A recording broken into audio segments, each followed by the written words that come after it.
It's 15-minute studio, but before I tell you who my guest is, I will actually want to unfold him through a package, the profile.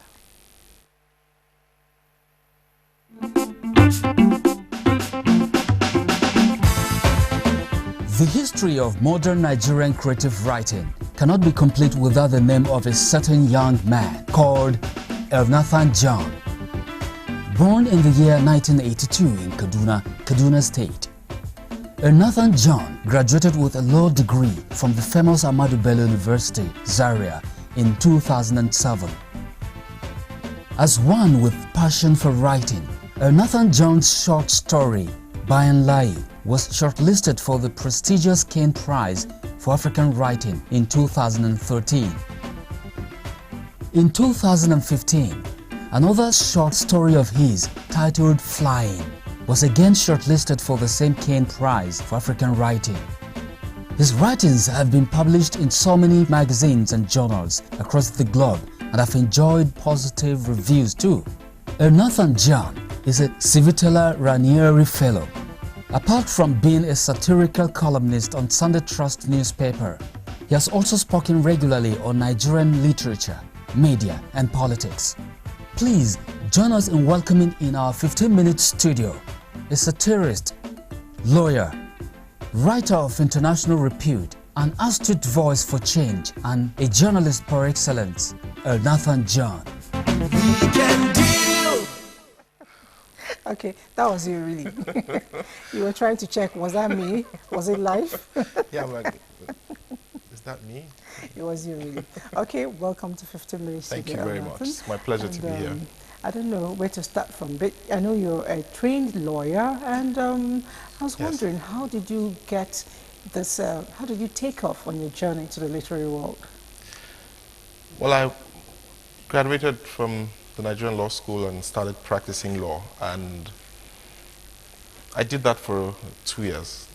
I got very quickly dissatisfied with the pace of the Nigerian legal system, being very restless.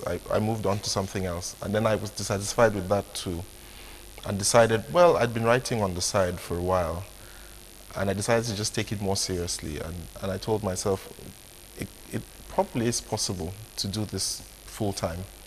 But then I didn't think it through, and once I resigned in 2012, I decided to write full-time. For the first month, I was really scared, and I thought, my goodness, I've made a really, really silly mistake. Yeah, but, you know, 1 month came, and I didn't starve. The next month, I didn't starve, and I thought, well, you know, I actually could do this. And I've been writing full-time since then. And you're doing so well. Some of your stories are really mind-boggling, and I tried to read one just recently, Flying, and I was like, did he live in the orphanage? How, what in your childhood propelled you into writing that? Well, for the story Flying, which got shortlisted for the Kane Prize this year, I often say that it began with me flying in my own sleep. Yeah, well, which aircraft did you use? I thought of it, and I wondered, I can't be the only one who flies in sleep. But then I thought of it deeply and tried to connect it to bigger, larger themes, and that was how that story was born. All right, having more than 10 solid work published is no mean task, and then being recognized, the Kane Award, like you said, is also another very stage I must congratulate you for. But I'm wondering, what are those qualities that distinguish one out as a writer of repute? Well, I wouldn't call myself a writer of repute, so maybe, but I think that... But award-winning writer? Well, not yet. I think that to be a serious writer, which is the term I would use, one has to take their craft seriously. And for me, being a writer begins with being a reader. And that you will always produce what you consume. And the quality of your consumption will show in your production. The better you read, the better you write. And I know that there was a turning point in my writing, and that began with a turning point in my reading. and the kind of things I read, the kind of subjects I was interested in, the kind of writers I was reading, how broadly I extended my reading, you know, ultimately affected the kind of writing that I did. All right, you seem so immersed in satiric writing. Is that because you also read a lot of it? How did you get into satire? Yes. So in 2011, I was asked by a publication that was revived, the Daily Times, to write a column. Now I know that the Peter Inahoro, who is often called Peter Pan, is one of our satire greats, and he'd written How to Be a Nigerian, and I wanted to start in the same publication that he'd written, but decades after. And I thought, okay, what do I do with this column? Nigerians are used to screaming, shouting, writing articles. Everyone has an article. And I thought, how best to convey the ridiculousness in our society? And I thought, well, I'll do satire. Yes, I was reading a lot of satire. I was interested in satire in Nigeria, from Peter Pan to the others who came after him, to satire in outside Nigeria. There's Private Eye, for example, in the UK, and many others like that, which I was reading. And so the more I read that, the more I got interested in satire as a means of social criticism, as a means of talking about politics in a way that puts a mirror in front of society and people so that they can see themselves, as opposed to preaching to them and pontificating. Okay, that's a good one, and you're doing well with it. Now, I want to take you back to the award, the nomination. You got a Ken nomination, Yes. and on a very light note, I know you got 500 euro. And I know you spent 400 euro out of the 500. 400 pounds. Okay, 500 pounds, yes. Okay, out of it. And then he's left 100 pounds. Just 100 pounds left. Okay, did you come with it? Well, you didn't tell me I would have. I probably would have come with it. All right. Every career has its challenges, and like you said, when you started, it was a little bit overwhelming. Yes. I'd like to know, really, what are your own challenges beyond that as you write? It is a challenge to live in Nigeria, period. So that's the first big challenge. Everything is in your face. Nigeria is a very intense country, and there are two sides to that. It either gives you so much material or it frustrates you. And as a writer, you can turn it into anything you want. But there's also the challenge, I think, for many writers, apart from me, of where to put your work out. So publishing, for example. Even publishers in Nigeria have huge challenges with selling books, with distribution, and things like that. And so when the writer crosses the hurdle of writing, he has to cross the hurdle, or she has to cross the hurdle of publishing. And so that's a whole different animal, publishing. And I think that Nigeria really, really needs more support for publishing. Many publishing houses are going down, many publishing houses are struggling. And I think that it is important that people support publishers, government supports publishers, so that we are able to keep the houses that produce our books, that are the custodians of our literature, alive. Okay, I hope we'll get there. Now, I must celebrate you and say congratulations again. Just this week, you got a nomination for your book. Actually, was selected by the ABA, American Booksellers Association. Yes. And I must say congratulations.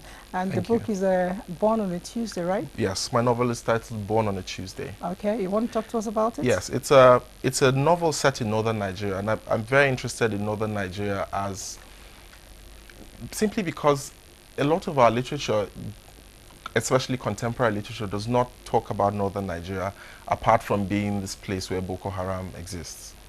And so for me, I'm interested in the smaller issues, for example, in pastoralists and herders, for example. But more specifically in my novel, I speak about a young Muslim man who's trying to grow up and find his way in society in northern Nigeria. He's moving from father figure to father figure, and trying to find for himself what is truth, find a brotherhood. And through it, he faces challenges. So challenges of whether it's fundamentalism or even day-to-day violence. And so that novel explores those themes, and hopefully I think that I painted a picture of northern Nigeria that is not very commonly heard of, you know, in popular conversation But definitely globally. very appealing. Okay, this book debuts in Nigeria in November, right? Yes, it And does. how come you had to debut first in America before here? Actually, so in the US, the nomination the novel got was something called the Indie Introduced list. It's independent bookstores in the US select 10 books which they will promote throughout a season in the US, and it's very competitive. Now, they get books that will come out the season after. So it comes out in winter spring 2016 in the US, Okay. but in Nigeria it comes out in November. Hammer time. It comes out in November. So it comes out first in Nigeria, actually. Okay. Yes. It's all right. Now, you have a way with your titles, your book titles. Flying, Born on Tuesday. Were you born on Tuesday? No, I was not. I was born on a Thursday. A Thursday. So you're going to have to do another one, Born on a Thursday. When I'm writing my memoirs, perhaps. Okay. So how do you pick your book titles? Well, for my story, when I'm writing short stories, often the titles come to me after. Because for me, many times a story comes with an idea, and then I expand upon that idea. And usually the strongest theme informs the title. For the book, there's a lot that goes into that. So my book title was a back and forth between me, my Nigerian publishers, my American publishers, and there was a lot of fights. My initial titles were rejected, and we had to look into the book and actually do almost like a big brainstorming session and arrive at that title, which I liked. So that was, the second one was a collaborative effort. Yeah, but titles are not very easy for me. I have to think about it a lot, and many times I get it wrong. But that's a good thing with having a publisher and editor.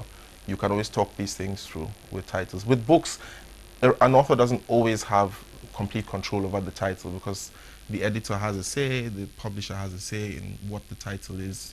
You go back and forth. Okay, but at least you get it done. Yes. And your titles are always captivating. I try to go through your titles. Now, do you still want to, at any point, practice law? Well, it's very hard to run away from being a lawyer, actually, because everything you do, there's always a way that law creeps in. And it seems that once you become a lawyer, you breathe and eat law. But do I want to go back to the conventional practice of law in Nigeria? I'm not sure I do, no. I'm too restless to stay in court for 2 years. So I put it to you. All right, so how do you relax? When you want to relax? Well, I relax with a book, often.